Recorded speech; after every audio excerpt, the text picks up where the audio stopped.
Hello, good morning all of the students. मैं Manoj Poonia, unique senior secondary school के online classes platform पर आपका most welcome. Last video में हमने चैप्टर नंबर 7 को एक्सप्लेन किया था, ट्रांसलेट किया था। रेनबो बुक का इस वीडियो में नेक्स्ट जो चैप्टर है वो है lesson number 8, journey to the end of the earth. तो इस चैप्टर को हम लाइन टू लाइन एक्सप्लेन करेंगे। हार्ड वर्ड हैं वो अपनी नोटबुक में आप साथ साथ में लिखते जाइए। तो चलो स्टार्ट करते हैं। रेनबो बुक का chapter number 8, journey to the end of the earth, पृथ्वी के अंतिम छोर की यात्रा। जर्नी मीन्स होता है यात्रा करना। एंड ऑफ द अर्थ यानी पृथ्वी का जहाँ समाप्त अंत हो जाता है उस छोर की यात्रा। तो आपने लगभग सुन रखा होगा, एक पृथ्वी पर महाद्वीप है जिसका नाम है अंटार्कटिका। तो यहाँ इस चैप्टर में अंटार्कटिका महाद्वीप के बारे में हम अध्ययन करेंगे। उसकी कुछ फीचर्स हैं वो मैं आपको पहले एक्सप्लेन कर देता हूँ। नो मैन्स लैंड है, अंटार्कटिका महाद्वीप है, नो मैन्स लैंड है यानी वहाँ किसी प्रकार का कोई इंसान नहीं रहता। दुनिया का सबसे ठंडा है, वहाँ पर जो ह्यूमन बीइंग के लिए लाइफ है वो इम्पॉसिबल है। और वहाँ पर इतनी बर्फ़ जमी पड़ी है कि यदि वो सारी पिघल जाए तो इस पृथ्वी को डेंजर यानी खतरा पैदा हो जाएगा। समुद्रों का जल स्तर बढ़ जाएगा। तो इस पृथ्वी को नष्ट होने में और बचाने में दोनों में महत्वपूर्ण भूमिका निभाता है अंटार्कटिका महाद्वीप। तो देखिए, चलो एक्सप्लेन करते हैं। अर्ली दिस ईयर, इस साल के प्रारंभ में, I found my self abroad A Russian research vessels. Abroad यानी सवार हो जाना, रिसर्च मानी शोध और वेसल मानी जहाज, रशियन मानी रूस का। तो मैंने अपने आप को सवार पाया कि मैं रूस के एक शोध जहाज पर थी जिसका नाम है the academic Shokalskiy. It is the name of a vessel, जो रूस का है। हेडिंग टुवर्ड्स, वो आगे बढ़ रहा था। हेडिंग मीन्स आगे बढ़ना, टुवर्ड्स माने की तरफ, किधर बढ़ रहा था। Coldest, driest, windiest continent in the world. It is the feature of Antarctica महाद्वीप, जिसका नाम दिया आगे। कोल्डिएस्ट यानी दुनिया का सबसे ठंडा, ड्राइएस्ट सबसे सूखा, मीनिंग लिख लेना। कोल्डिएस्ट मीन्स ठंडा, ड्राइएस्ट मानी सूखा, और विंडिएस्ट मानी सबसे तेज हवा चलती है, और कॉन्टिनेंट मानी महाद्वीप। इन द वर्ल्ड यानी पूरे संसार में दुनिया का सबसे ठंडा, हवादार और सूखा महाद्वीप है जिसका नाम है Antarctica. My journey began from 13.09 degrees. मैंने अपनी यात्रा शुरू की 13.09 डिग्रीज से, नॉर्थ ऑफ द इक्वेटर, उत्तरी भूमध्य रेखा से। इक्वेटर मानी भूमध्य रेखा से, जो मद्रास से होकर गुजरती है। Involve crossing 9 time zones. अब जब मैं अंटार्कटिका पहुंची तब तक इसमें शामिल थे क्रॉसिंग 9 टाइम जोन्स, 9 समय जो टाइम जोन्स होती है। 6 चेक पॉइंट, 6 जांच केंद्र थे। 3 बॉडीज ऑफ वाटर, 3 जलपिंड थे। एट लीस्ट एज मैनी इकोफोरिस, और कम से कम इतने ही जैव मंडल थे। इकोफोरिस का मीनिंग लिख लेना, जैव मंडल। तो वहां तक पहुंचने के लिए 9 समय चौकियां पार करनी पड़ी, 6 जांच केंद्र पार करने पड़े, 3 जलपिंड पार करने पड़े, और कम से कम इतने ही वहां पर जैव मंडल पार करने पड़े। बाय द टाइम, तो यहाँ पर क्वेश्चन क्रिएट कर सकते हो कि अंटार्कटिका का वातावरण कैसा है, अंटार्कटिका महाद्वीप कैसा है। तो दुनिया का सबसे कोल्डिएस्ट, ड्राइएस्ट, विंडिएस्ट कॉन्टिनेंट है। नेक्स्ट देखिए, बाय द टाइम, जिस समय I actually set foot on the Antarctica continent, set foot का मतलब मैंने कदम रखा, एक्चुअली मानी वास्तव में। जिस समय वास्तव में मैंने अंटार्कटिका महाद्वीप पर कदम रखा, कॉन्टिनेंट पहले आ चुका है, महाद्वीप। I had been travelling over 100 hours in combination. मुझे कम से कम 100 घंटे की यात्रा करनी पड़ी कुल मिलाकर। कॉम्बिनेशन मानी कुल मिलाकर। किन किन से की? कार से की, एरोप्लेन से की और शिप से की। कार, एरोप्लेन, शिप, इन सब को मिलाकर मैंने 100 आवर्स की जो यात्रा है वो करनी पड़ी। सो माई फर्स्ट इमोशन, इमोशन मानी भावनाएं। इसलिए पहली बार जब मैं अंटार्कटिका की धरती पर कदम रखा तो मेरे अंदर जो इमोशंस आई, भावना आई, फेसिंग अंटार्कटिका, जब सामने मैंने देखा अंटार्कटिका, फेसिंग मानी सामने, एक्सपेंसिव वाइट लैंडस्केप, विस्तृत बिल्कुल वाइट भूभाग, एक्सपेंसिव मानी विशाल, विस्तृत, और लैंडस्केप मानी भूभाग और वाइट मानी सफेद। एन अनइंटरप्टेड, बिल्कुल बिना किसी बाधा के, अनइंटरप्टेड मानी किसी प्रकार का कोई व्यवधान, शोर शराबा नहीं था वहां पर। ब्लू हॉरिजन, इस नीले एक्सतीज के नीचे, हॉरिजन मीन्स होता है एक्सतीज। एक्सतीज उस जगह को कहते हैं जहां हम खड़े होकर दूर तक अपनी नजरें देखते हैं नजरों से, जहां आपको स्काई और अर्थ मिलते हुए नजर आते हैं, उसको कहते हैं हॉरिजन।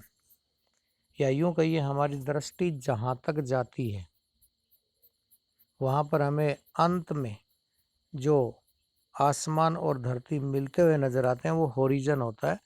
तो ब्लू हॉरिजन तक, यानी जहां तक मेरी नजरें जा रही थी वहां तक पूरा का पूरा अंटार्कटिका महाद्वीप है, वो सफेद भूभाग नजर आ रहा था नीले एक्सतीज के नीचे। वो जे रिलीफ, तो मुझे थोड़ी सी वहाँ राहत महसूस हुई। रिलीफ मीन्स राहत महसूस हुई। Followed up with A immediate and profound wonder, इसके आगे मुझे इमीडिएट मानी तुरंत, प्रफाउंड वंडर मानी बहुत अत्यधिक मुझे तुरंत हुआ आश्चर्य। वंडर एट इट्स इमेनेस्टी, ऐसा आश्चर्य जिसका कोई इमेनेस्टी नहीं हो, अंत नहीं हो।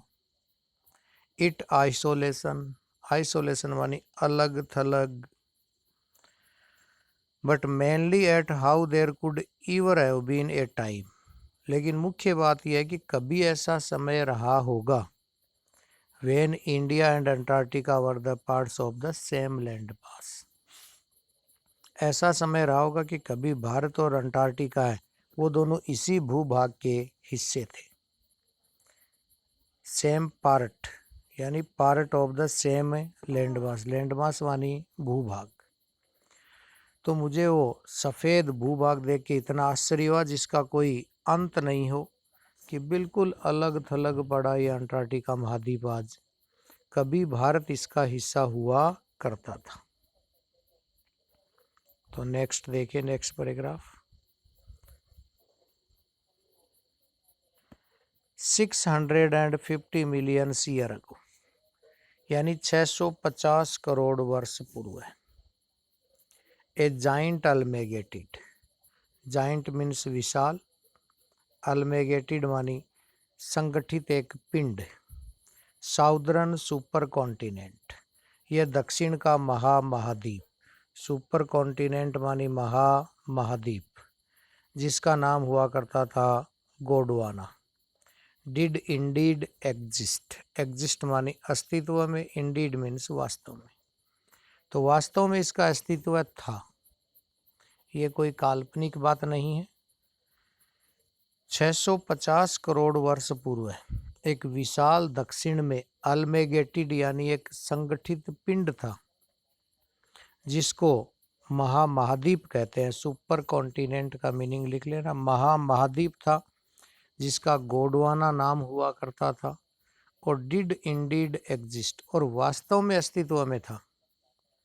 सेंटर्ड रफली around the present day Antarctica, centred मानी इसका केंद्र भाग, मध्य का भाग है, वो रफली था, रफली मानी उबड़ खाबड़ था, around the present day Antarctica, आज जैसा अंटार्कटिका का भाग है सेंटर, आज भी रफली है, और गोंडवाना लैंड था तब भी रफली था। Things were quite different then, लेकिन आज की चीजें और उस समय की चीजें बिल्कुल डिफरेंट थी। ये it is most important to understand this paragraph कि गोंडवाना लैंड है वो था, उसका जो सेंटर्ड भाग है वो रफली यानी उबड़ खाबड़ पहले भी था और प्रेजेंट टाइम भी है, लेकिन things were quite different. Quite मानी बिल्कुल, डिफरेंट मानी भिन्न, तो थिंग्स बिल्कुल यानी डिफरेंट थी गोंडवाना के टाइम की और प्रेजेंट डे की। क्या था अंतर, देखिए मुख्य, human hadn't arrived on the global scene. Human यानी मानव का, अराइव्ड मानी पहुंचना, ग्लोबल मानी इस धरातल पर, सीन मानी इस दृश्य पटल पर मनुष्य का आगमन नहीं हुआ था। तो उस समय तक गोंडवाना लैंड था, पूरी पृथ्वी एक ही एक पिंड थी जिसमें अंटार्कटिका महाद्वीप में सम्मिलित थे सारे। गोंडवाना लैंड था, अमेरिका, भारत, यूरोप, एशिया सारे महाद्वीप एक संगठित पिंड के रूप में थे।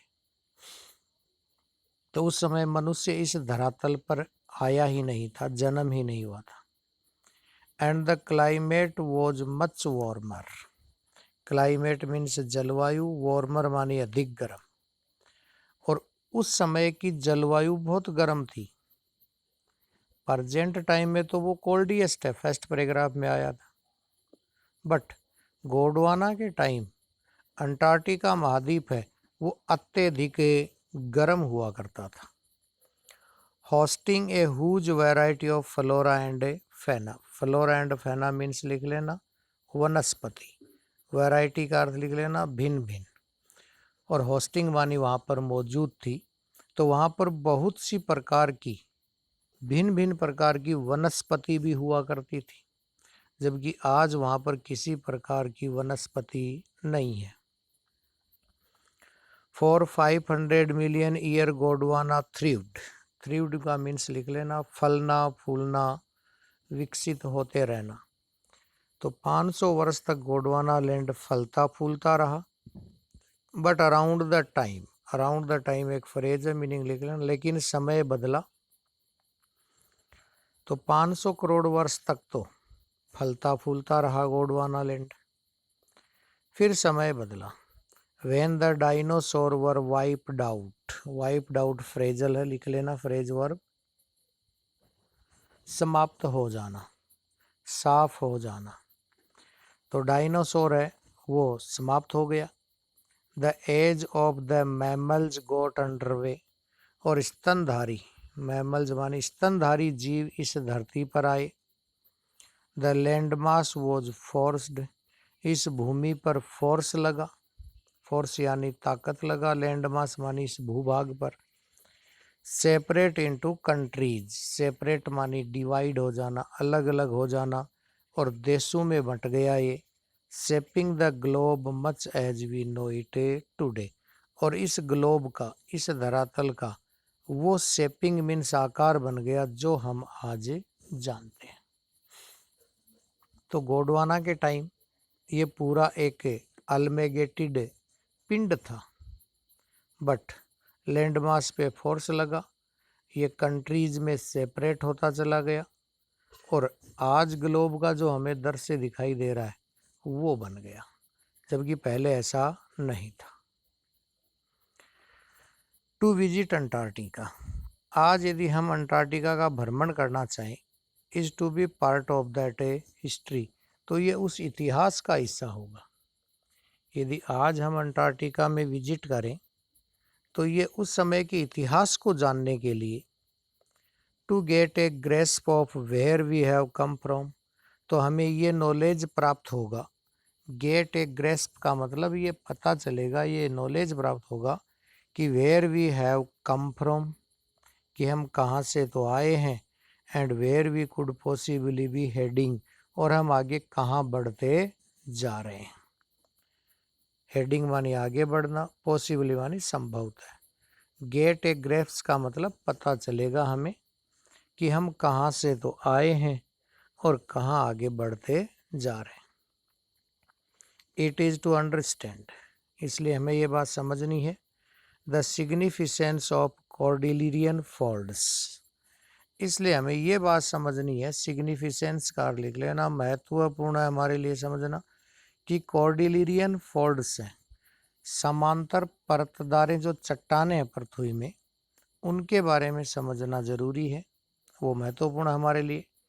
प्री कैम्ब्रियन ग्रेंटिक यानी प्राग ऐतिहासिक काल, जो प्राग ऐतिहासिक काल था जहाँ पर गारंटी शील्ड्स यानी एक मजबूत कवच हुआ करता था इन चट्टानों पे, ओजोन एंड कार्बन। और हमें यह भी समझना है कि ओजोन एक गैस का नाम है, कार्बन भी गैस का नाम है।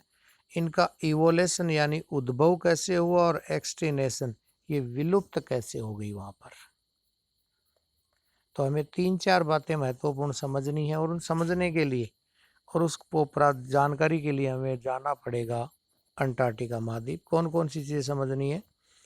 कॉर्डिलियन फोल्ड्स, प्री कैम्ब्रियन गारंटिक शील्ड्स, ओजोन एंड कार्बन का इवोल्यूशन यानी उद्भव यानी उत्पन्न कैसे हुई, और एक्सटिनेशन मानी लुप्त कैसे हुई। When you think about all that, जब तुम इस बारे में सोचोगे, इन सब के बारे में, can happen in a million years, कि ऐसा हो सकता है करोड़ों वर्षों में। आप सोचोगे तो आपको लगेगा कि करोड़ों वर्षों में ऐसा हो सकता है। तो it can get pretty mind boggling. Pretty mind boggling का मीनिंग लिख लेना, अच्छी तरह से दिमाग चकरा जाएगा। इमेजिन, कल्पना करो कैसे चकरा जाएगा। इंडिया पुशिंग नॉर्थवर्ड्स, भारत है वो धकेलता हुआ नॉर्थवर्ड्स उत्तर की तरफ आया। जैमिंग अगेंस्ट एशिया, और जैमिंग करता रहा यानी चिपकता रहा किसके? एशिया के एंड बकल इट क्रस्ट, और बकल इट क्रस्ट का मतलब उसको पिचकाते हुए निर्माण कर दिया फॉरम द हिमालयाज। तो अंटार्कटिका से जब इंडिया का पार्ट टूटा तो ये उत्तर की तरफ धकेलता हुआ पिचकाते हुए हिमालय पर्वत का निर्माण हो गया। South America drifting off to join North America, दक्षिणी अमेरिका तैरता हुआ जाकर मिल गया उत्तरी अमेरिका से। Opening of the Drake passage, और उनके बीच में ओपनिंग होगी डार्क पासेज, गहरे गलियारे, गहरी दरारें, गहरे गलियारे बन गए। To create a cold circular current, और उनके अंदर बहने लगी ठंडी हवा। सर्कुम्पोलर करंट का मतलब ठंडी जलधाराएं, हवा बहने लगी, और कीपिंग अंटार्कटिका फ्रीज्ड, और शेष बचा अमेरिका का जो जो अंटार्कटिका का पार्ट था वो फ्रीज्ड हो गया। फ्रीज्ड मीन्स जम गया। डेजोलेटेड, अलग थलग हो गया, उजड़ गया। At the bottom of the world, bottom means तल, और वर्ल्ड यानी संसार, और संसार के सबसे निचले हिस्से में पहुंच गया। तो इस प्रकार अंटार्कटिका महाद्वीप है, उसके टुकड़े हुए। साउथ अमेरिका तैरता हुआ नॉर्थ अमेरिका से मिल गया। इंडिया उत्तर की तरफ बढ़ता चला गया, और उत्तर की तरफ धकेलते हुए पिचकाते हुए और हिमालय पर्वत का निर्माण हो गया। तो नेक्स्ट देखिए, for a sun worshipping South Indian like my self, दक्षिणी भारत के लोग मेरी तरह सूर्य के उपासक होते हैं। सन वर्शिपिंग का अर्थ लिख लेना, सूर्य के उपासक होते हैं मेरी तरह। 2 वीक्स इन ए प्लेस, मैंने 2 सप्ताह एक स्थान पर गुजारे। वेयर 90% ऑफ द अर्थ, जहाँ पर 90% अर्थ है उसकी टोटल आइस वॉल्यूम, वॉल्यूम्स मानी भंडार, आइस मीन्स बर्फ, आर स्टोर्ड, वहाँ जमी पड़ी है। यानी इस पूरी पृथ्वी पे जितनी बर्फ है, आइस है, उसका 90% स्टोर्ड है, जमा हुआ है। वॉल्यूम मानी भाग, कहाँ जमा हुआ है? यानी दक्षिण में अंटार्कटिका महाद्वीप में। चिलिंग प्रोस्पेक्ट, कड़ाके की ठंड है वहाँ पर। Not just for circulatory and metabolic function, इससे केवल तुम्हारा रक्त प्रवाह और पाचन क्रिया ही प्रभावित नहीं होगी वहाँ पर जाएगी, but also for the imagination, कल्पना करने से भी प्रभावित हो जाएगी। यदि रियल में आप कल्पना भी कर लो कि वहाँ पर 90% जो स्नो है, उसके बारे में कल्पना करने से ही आपकी सर्कुलेटरी और मेटाबॉलिक फंक्शन प्रभावित हो जाएंगे, कल्पना करने से। It is like walking into A giant ping pong ball, और इस अंटार्कटिका महाद्वीप पर चलना बहुत मुश्किल है। कंपैरिजन किया पिंग पोंग बॉल का मीनिंग लिख लेना, टेबल टेनिस की गेंद पे चलने के समान होगा। Devoid of any human marker, devoid मानी वंचित होना, ह्यूमन मार्कर मानी मानव के पद चिन्ह से बिल्कुल वंचित है ये अंटार्कटिका महाद्वीप। मानव कभी अंटार्कटिका के धरातल पर चला ही नहीं, क्योंकि नो ट्रीज, वहाँ न तो कोई पेड़ है, न बिल्ली बोर्ड्स का लिख लेना, सूचना पट भी नहीं है, बिल्डिंग्स भवन भी नहीं है। कहने का मतलब मानव जिस प्रकार से अपने निवास स्थान बनाता है, उसके कोई पद चिन्ह, कोई मार्कर वहाँ पर नहीं है। You lose all earthly sense of perspective, तुम वहाँ पर पृथ्वी के बारे में जो भी अवधारणा रखते हो, वहाँ जाने के बाद सब कुछ खो दोगे।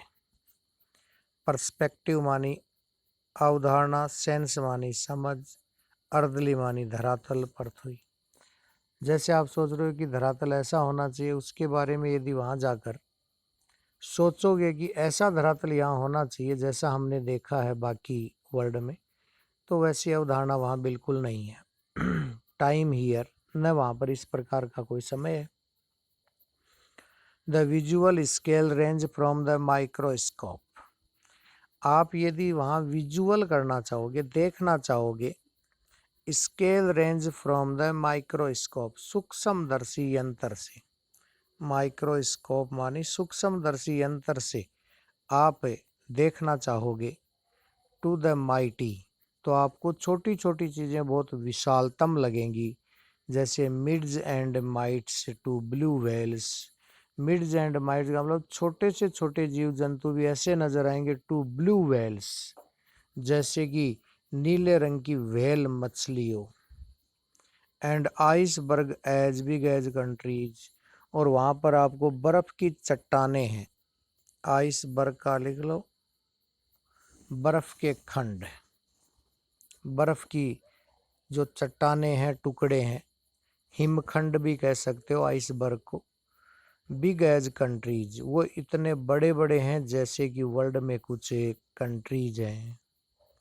The largest recorded was the size of A Belgium, सबसे बड़ी जो चट्टान रिकॉर्डेड की गई, हिमखंड रिकॉर्डेड किया गया साइंटिस्टों के द्वारा, वो उतना बड़ा जितना बड़ा है बेल्जियम देश। तो वहाँ तो समुद्र में आपको इतनी बड़ी बड़ी बर्फ की चट्टानें नजर आएंगी। Day goes on and on, जब वहाँ दिन होते हैं तो दिन होते ही रहते हैं, यानी वहाँ जो ऊपर आया था टाइम हियर, जैसा इस धरातल पे समय चक्कर चलता है ना, वैसा वहाँ पर नहीं है। जब वहाँ पर यदि सूर्य उदय हो गया तो वो कंटिन्यू रहेगा 6 मंथ तक, और जब अस्त हो गया तो अगले 6 महीने तक फिर उदय नहीं होगा। वहाँ रात और दिन का जैसे समय चक्कर बाकी धरातल पे चलता है, वैसा अंटार्कटिका महाद्वीप पर नहीं है। ये सेंस था ऊपर कि पृथ्वी के बारे में जो अवधारणा थी, और टाइम हियर जो था, मतलब समय है वो वहाँ पर ऐसा नहीं है जैसा इस पृथ्वी पर है। तो day go on and on, यानी जब डेज होते हैं तो ऑन एंड ऑन ही रहते हैं, ऑन द सीरियल 24 आवर्स, यानी 24 आवर्स वहाँ फिर सूर्य उदय ही रहता है।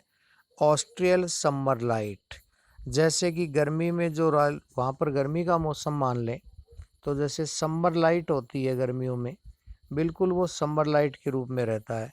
एंड यूबिक्वेंस साइलेंस, और भयानक रूप से, यूबिक्वेंस मानी भयानक रूप से छाई रहती है वहाँ शांति।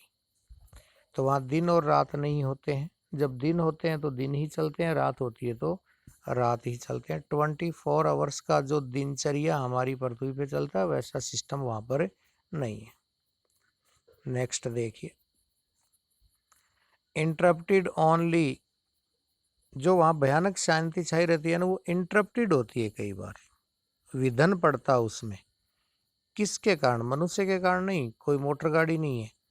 ओनली बाई ओकेजनली एविलेंस और कैल्विंग आइस शीट, जब समय समय पर वहाँ पर एविलेंस और कैल्विंग आइस शीट, वहाँ बर्फ की चट्टानें टूटकर जब पानी में गिरती हैं, केवल उनके कारण वहाँ पर ध्यान भंग होता है, और किसी प्रकार से ध्यान भंग नहीं होता। बाकी वहाँ पर भयानक शांति छाई रहती है। कंसंट्रेट द प्लेस, यदि ध्यान केंद्रित करके उस स्थान पे सुनोगे तो आपको केवल बर्फ की चट्टानें टूटने की आवाज़ सुनाई देगी। It is an immersion that will force you to place yourself in the context, तो आप अनंत रूप से मजबूर हो जाओगे कि उस स्थान पे तुम स्वयं जाओ और उसके कॉन्टेक्स्ट माने उसके संदर्भ में, कि अर्थ जियोलॉजिकल हिस्ट्री, तो आप मजबूर हो जाओगे पृथ्वी का जो जियोलॉजिकल भौगोलिक इतिहास है उसको जानने के लिए। उस संदर्भ में आपको वहाँ जाना पड़ेगा। एंड फॉर ह्यूमन, और मनुष्य के बारे में वहाँ पर प्रोगोनिस्ट इजंट गुड, मनुष्य के बारे में कोई भविष्यवाणी कर दें तो ये अच्छी बात है नहीं होगी। प्रोगोनिस्ट का लिख लेना भविष्यवाणी। तो ह्यूमन बीइंग के बारे में वहाँ पर कोई भविष्यवाणी कर दें तो वो अच्छी बात है नहीं होगी। तो इस प्रकार इस चैप्टर का पहला पार्ट हमने इस वीडियो में एक्सप्लेन किया। यहाँ पर अंटार्कटिका की भौगोलिक स्थिति बताई है कि किस प्रकार वो गोंडवाना लैंड था, फिर किस प्रकार वो टूटा, और किस प्रकार वर्ल्ड का आज जो हम शेप देख रहे हैं वो बना। अब मनुष्य का आगमन अंटार्कटिका महाद्वीप के टूटने के बाद हुआ, तो उसका क्या प्रभाव पड़ा वो हम नेक्स्ट वीडियो में देखेंगे। तो thank you for the watching the video all of the students. Thanks. Next video में इसी चैप्टर के नेक्स्ट पार्ट में हम मिलेंगे। थैंक्स।